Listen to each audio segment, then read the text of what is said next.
የቁጣ ጣት ያገኛቸውን እናስቀድምና በመቀጠል ደግሞ በዘግናኝ ውድቀትና ቅጣትም የተቀጡትን እናስከትላለን።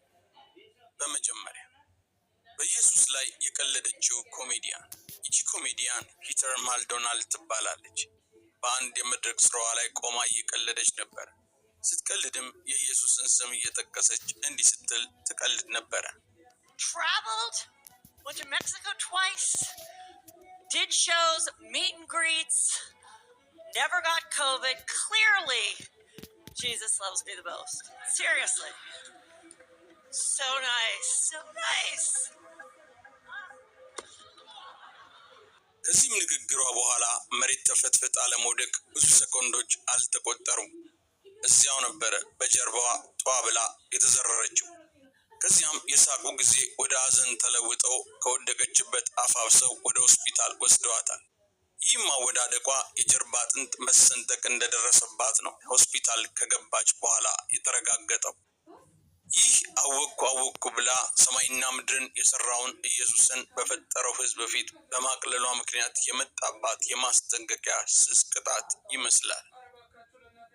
እግዚአብሔር እንኳን አያድንም ያለው ቦክሰኛ። ይህ ሰው ዲዌንቴ ዋይልደር ይባላል። በቦክስ ግጥሚያ ሻምፒዮን ነው። እስከዛሬ 48 ግጥሚያዎችን አድርጎ 43ቱን አሸንፏል። ታዲያ ይህ ሰው በአንድ ውድድር በክርስቶስ ከሚያምን ታይሰን ፊውሪ ከሚባል የእግዚአብሔር ሰው ጋር የቦክስ ግጥሚያ ያደርጋሉ። ግጥሚያውን ከማድረጋቸው በፊት በአንድ ጠረጴዛ ዙሪያ ፊት ለፊት ተቀምጠው የስነ ልቦና ጦርነት ያደርጉ ነበረ። እኔ አሸንፋለሁ፣ አንተ አታሸንፍም እየተባባሉ የሚመኩበትን የየራሳቸውን አምላክ እየጠቀሱ የእምነት አዋጃቸውን ያውጁ ነበረ።